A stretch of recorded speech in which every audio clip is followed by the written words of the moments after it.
Hey everyone, it's Ashley with Big World Young Feet. I'm here today with a non-bookish video. I know, my third video and I'm already going way off topic, but today is Halloween, which means tomorrow is November.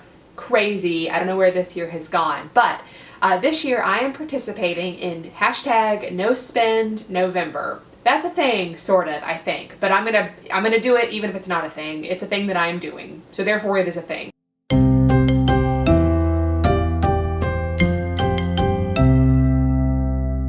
So what is it? NoSpend November is exactly what it sounds like. It is where, for the month of November, you don't buy anything that's unnecessary. So some people are way more strict with this than others, but basically the idea is that you rein in your spending for November.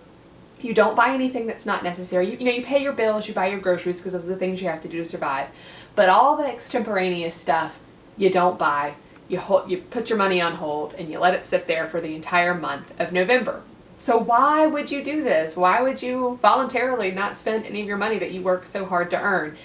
I am doing this for several different reasons. Number one, I want to rein in my spending before Christmas. It's just around the corner. Cannot believe how close it is, but I should probably start saving up for that. Number two, we are going on an amazing vacation in the spring. We are going to take an epic 10-day road trip across the national parks in southern Utah and northern Arizona. We're renting an escape camper van. We've got like 8 national parks on our list to hit. We're going to need some cash for this trip to enjoy it. I don't want to worry about money at all when we're on our epic road trip in the spring, so I'm going to start saving up now so that I don't have to worry about it later.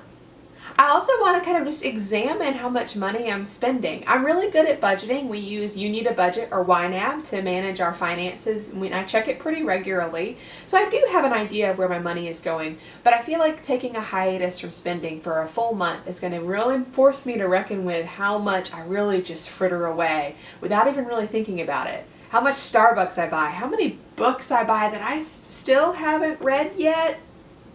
Y'all don't know what that's like at all. How many trips to Target I make when I don't need anything. Does anyone go to Target when they need something? I didn't think so. But really, I just want to kind of get a handle on how much I'm spending on non-essential items, just even if it's for my own knowledge. I'm not saying I'll stop spending frivolously forever, but I do want to have a better idea of where my money is going when I'm not paying attention to it. Part of this, if I'm being honest, is just to cut ties for a little while with mindless consumerist behavior. So I tend to shop when I'm feeling sad or when I'm celebrating something. And honestly, the spending is not for a specific purpose. It's not making me happier. It's just kind of a habit that I've gotten into. So I want to just cut ties with that, cut clean for a month, and just take a break and really think about what makes me happy, what I really want to put my money towards, and really start thinking more towards long-term goals than short-term gratification. And another reason is I've been kind of curious about this whole minimalist lifestyle I keep hearing about. Now, I never want to delude myself into thinking I could go full minimalist. I love my stuff, but I do think there's something valuable that minimalists can teach us. And just not relying so much on consumerism and having things and having stuff fill up our lives, I think is an important lesson that we can learn from. So even just for a month, I'm going to experiment and just see what it's like. Now, how to do this? Sounds simple enough, just don't spend any money. But we all know that's easier said than done. I like to spend money. I feel entitled to spend the money that I've earned. And it's going to be hard to do this for a full month. But I'm going to be using some tools to help me stay on track with this. The first I mentioned earlier is You Need a Budget. I use both their app and their desktop client, and it is an amazing budgeting tool that I have fallen in love with. I've been using it since August, and it is my BFF when it comes to my money. You Need a Budget is the simplest, most clear tool I've ever seen to help me track where my money goes and help me figure out where I need to save my money for later. It's excellent budgeting tools, excellent goal setting tools, and I love using it to track my finances. The next tool is really old school, pencil and paper. I'm using my bullet journal to help me track and record what I do spend, if I do spend during this month, and to help me figure out why I spent. Was it because I just forgot something? Was it mindless? Was it just that I really needed that emotional release? What was it? So I'm going to be using my bullet journal to help me track where I go through this month. Now I'm going to switch the camera over to my bullet journal and show you how I've got it set up. This is my bullet journal. I use a Leuchtturm 1917. I love the dot grid matrix. And this is my NoSpend November spread. The first thing I have, other than the title, is this quote from one of my favorite blogs, Yes and Yes by Sarah von Bargen. You can work more, you can save more, or you can want less. I certainly don't want to work more. I already work 5 to 10 hours of overtime every week, and that is frankly too much. I am working on saving more. I already save about 20 to 25% of my income every month. I think that's a pretty good number. Obviously, it would be great if it grew, but I think that's a pretty respectable place to start. But the easiest part of this quote seems to be, or you can want less. I know that's going to be easier said than done, but wanting less seems like a good place to start in this month that's supposed to be about thankfulness and celebrating what we have. Next thing I have is my daily breakdown. I've got a block for every day of November, a column for how much money I spent, and then a place to write what I bought and, more importantly, why I bought it. So if I'm going to buy something, and I really hope that I'm not, but if I do, I want to force myself to examine and do a little soul searching as to why I bought what I bought. What were the emotional reasons behind it? What was the logic behind it? What drove that decision-making purchase? Now over here on the right, I have a list of what's allowed and what's not allowed in this challenge. I'm not being incredibly strict with myself. I just know my personality, and being too super strict isn't going to work for me. But I am limiting some things and I am allowing some things. So what I am allowing myself, groceries and bills, obviously, because I need to eat and I need to pay my mortgage.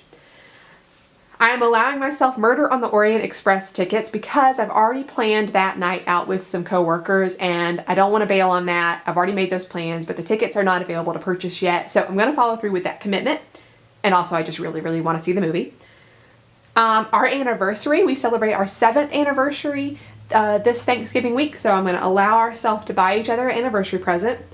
I put Black Friday on here because a few reasons. I know you guys are rolling your eyes at Black Friday, but I am not a big Black Friday shopper. I almost never go Black Friday shopping, but this year I've lost a significant amount of weight and I have almost no clothes to wear in my closet past a certain size. So if I run across some really good deals on Black Friday that just can't be passed up, I'm going to allow myself to purchase the necessary clothing items in my closet. Now I know that can get really money really fast, but I'm just going to have to try to trust myself to not go crazy on Black Friday. And if I do, I'll have to write it down and explain what I did and why I did it. I'm allowing myself to buy gifts for others. If a birthday or a baby shower pops up, I'm not going to deprive other people of their gifts just because I'm doing this no spend challenge for myself. I'm allowed to buy toiletries and necessary household items. I will clean my toilets during No Spend November. That's happening. What is allowed is people giving me gifts. I'm very Southern and I have been taught not to turn down other people's hospitality. So if any of you kind souls out there want to send me a book, I will not protest. Buying ourselves $50 for Starbucks date with my husband. We love to go to Starbucks with our books, sit down and read, and just hang out for a few hours. I know $50 a month on Starbucks might seem excessive to you guys. Typically, we do not spend that much, but since we're not going on any other dates or not going out to eat at all in November, I did want to save me and my husband some kind of fun and entertainment with each other. Us having that time reading together is really important to us, so I want to maintain that. Now, what is not allowed? Books, clothes, except for if there's any really, really excellent Black Friday deals. Eating out, frivolous expenses, stuff with store credit, because this is a slippery slope for me. I have a lot of credit as my local used bookstore, but it only applies to certain books. And I know me, if I go in with the intention of spending only my store credit, I will walk out of there having spent some real money as well. So no stuff with store credit just because I know myself and that's a slippery slope for me. And my husband is not allowed to buy me things. We don't have separate bank accounts. All of our money is pooled together. So it really is kind of cheating if I don't buy myself a book, but then he buys it for me. To me, that's cheating. So we're not allowing that. So that's my No Spend November plan. But it's not enough just to have a plan. I know that I'm going to run into temptation. I know that I'm going to run into the desire to spend. So I have given myself some tools to help fight that urge. And that's what this page is over here. How to avoid spending money. And I've just listed some ideas I came up with. I would love to hear more. So far on this list, I've got work on my epic road trip plans. Right now, that is one of my biggest motivations for not spending money. So if I just constantly remind myself of how much fun that trip is going to be, I hope I don't overspend because I'll be thinking about that long-term goal. I want to plan a fall vacation to Disney World. It's been 2 years since we've been and I want to go back so bad. So I am planning that. I've got things like go through my closet and purge what I have and sell it. Make a flash gratitude list. Go for a walk. Clean and organize a cluttered section of the house. Nothing like being reminded how much stuff you have to make you want less stuff, right? If I really want something, add it to a wish list and I will buy it on December 1st, no questions asked. Go to the library. Because I've got so many books at a library that are totally free for me to access, so why wouldn't I just go? Review my you need a budget. Nothing like seeing your money to make you not want to spend it anymore. Write down what really makes me happy. So often when I'm buying things, that's not because that item's actually going to make me happy. I just want that instant gratification.